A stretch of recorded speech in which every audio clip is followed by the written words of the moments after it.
was the longest of long shots, a low-budget boxing movie with a no-name star. You're less than nothing. Nobody knew who Sylvester Stallone was. You're completely nobody.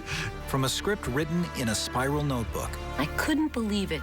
Really quite stunning and tender and remarkable. And against all odds, it became a hit. I think anybody who read that script said it's a boxing movie, you can't make money.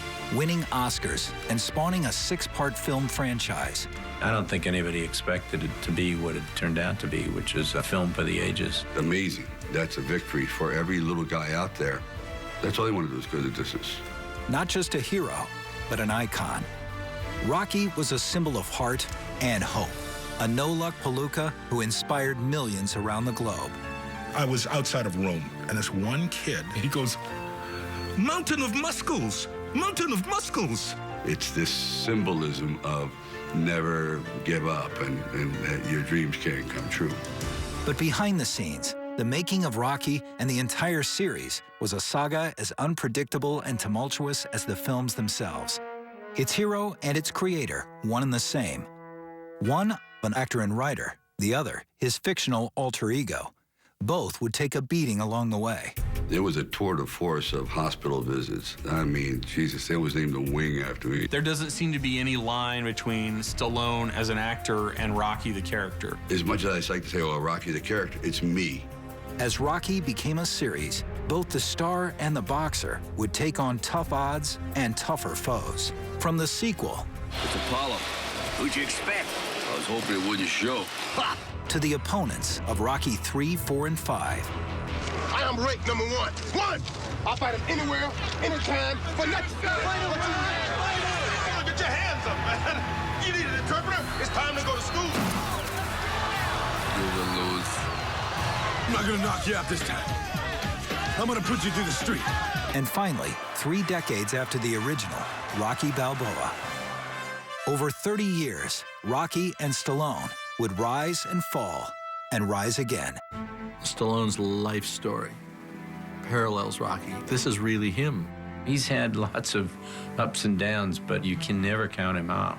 Pulling in over $1 billion, it became one of the most successful franchises in movie history. But Rocky was never a sure thing. And even after a string of successful sequels, the last film was almost as much of a struggle to launch as the first. A lot of work went into it. I mean, there was a lot of blood, sweat, and tears. It was not a cozy, comfy set. It was like doing the first one. Everything was going against it. This is a story of triumph and defeat, of taking hits and being knocked down, but getting back up and fighting on. This is the story of the Rocky saga.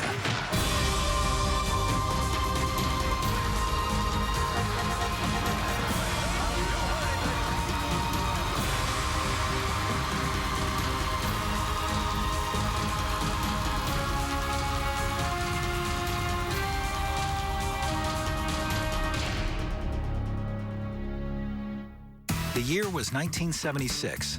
The Ramones were playing their first gig. 2 friends formed a tiny computer company they called Apple. And a washed-up boxer was about to get his own 1,000,000-to-1 shot. This is the land of opportunity, right? So Apollo Creed on January 1st gives a local underdog fighter an opportunity. Everyone in the world sort of feels that they would at least have one up at bat to see if they can hit the ball or not in their life. When Rocky came out in 1976, it was a sensation. It didn't just bring in the audiences, it hit them like an uppercut. Millions turned out to celebrate the gritty tale of an underdog's last stand. It was a time when the peanut farmer from Atlanta was going to be president of the United States, that the little man, the pure man, had a right to be heard. We were really celebrating America. We all felt the freshness of the future. I really think it was a kind of folk tale, and Sylvester really was a folk hero. The Rocky story is a fairy tale. It's a great story, as good as it is boxing. In a strange sort of way, the Rocky saga is just a story about America with the backdrop of boxing. Over 30 years, 3 Oscars, 6 films, and $1 billion in box office, Rocky would connect with its audience again and again. But for the star, the films themselves would be a fight each step of the way, skirmishes that mirrored the life of its hero.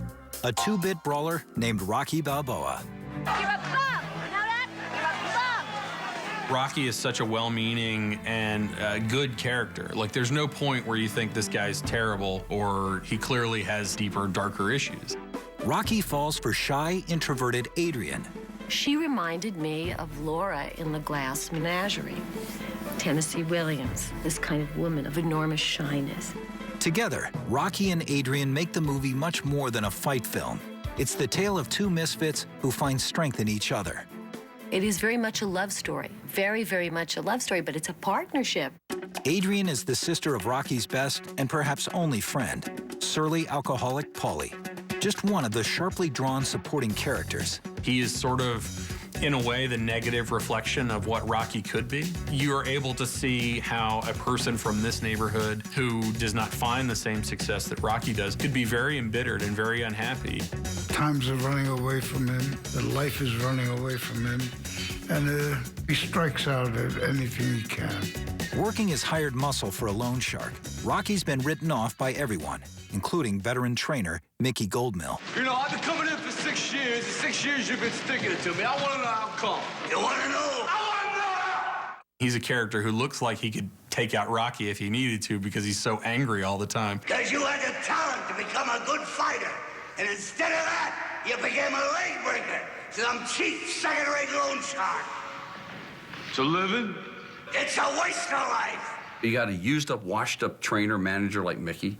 You got a used-up, beat-up fighter like Rocky to come together. But this hero gets only one chance to prove himself. A rare opportunity to turn his life around when he's chosen to fight heavyweight champ Apollo Creed. He picked you, Rocky. It's the chance of a lifetime. You can't pass it by. Apollo Creed seemed to me to be a compilation of Ali and all the great heavyweights at that time. This character was a showman, was a salesman, was pretty bombastic, very smart, articulate, but at the same time knew how to play the game. Against a champion of Apollo Creed's caliber, Rocky knows he has no chance. All I want to do is go the distance. This is within my grasp. I can go the distance with the champ. I can't beat him. I can go the distance with life. With the support of Adrian and Mickey, Rocky puts his heart and soul into that one fight.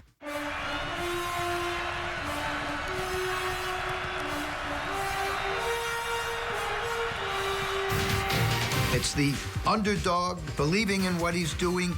Because he has heart. It is that guy that is so resilient, that's able to take the punches and take the hits, but you never stop. He has more heart and more determination than the other guy. He didn't have education, but he had dignity. The Rocky philosophy is that people want to be the champion in their own life.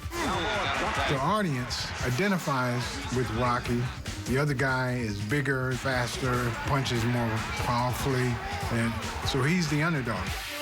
If Rocky's tale is a long shot, even more implausible is that the film itself even got made. A handwritten script from a little-known actor would launch not just a movie, but an entire franchise. There's no question, Sylvester Stallone knew underdogs. I wasn't very good in school, and I dropped out of school. I worked in the dock area. I drove forklifts, and I understood the mentality of the real-life Rocky. The product of a broken home in Hell's Kitchen, kicked out of a series of schools as a youngster, the wannabe actor left New York to try to make it in Hollywood, but it wouldn't be easy. He was born with kind of a droopy draw and not a perfect way of speaking. He scored a few small roles, from Death Race 2000 to Lords of Flatbush. But things were looking bleak. With his wife pregnant, his car broken down, and just $106 in the bank. I had to sell my dog. I didn't even have money to feed the damn dog. This is a guy who had nothing. I mean, he didn't have 2 nickels to rub together. He also painted his apartment black. That's how he was living. That was his state of mind at that point in time. At that time, I was looking for some sort of break in the business, and nothing was happening. I was being characterized as dark types, the mugger, the thug. And I thought, well, why don't I take that image and try to write something about the soul of a person underneath the rough exterior. Stallone had just seen a fight between Muhammad Ali and a local brawler nicknamed the Bayonne Bleeder, a 30-to-1 underdog. And what I saw was pretty extraordinary. I saw a man they called the Bayonne Bleeder who didn't have a chance at all against, the greatest fighting machine, supposedly, that ever lived. Body back, slips a punch to his left. And for one brief moment, this supposed stumblebum turned out to be magnificent in the fact that he lasted and knocked the champion down. I was a big fan of Rocky Marciano. Then I saw a few fights on TV, which triggered the idea, wow, why don't I play this down and out so-called bum fighter with a name like Rocky and see if that could be a perfect translator for somebody who's never really gotten a break. So out of total abject failure and everything I did in my life, I thought, if I could put this on the page, maybe other people identify with it. Stallone would scratch out a screenplay by hand in just 3.5 days. But in taking the idea from page to screen, the unknown actor would find out there are no guarantees in Hollywood. Then he put in all these clauses. Okay, we'll give you a chance. The movie's going to cost under $1 million. You got 25 days to film it. And if you do anything wrong, if you breathe wrong, if you smoke with the wrong hand, if you do anything, if you drop your fork when you're eating, any excuse, we're getting rid of you.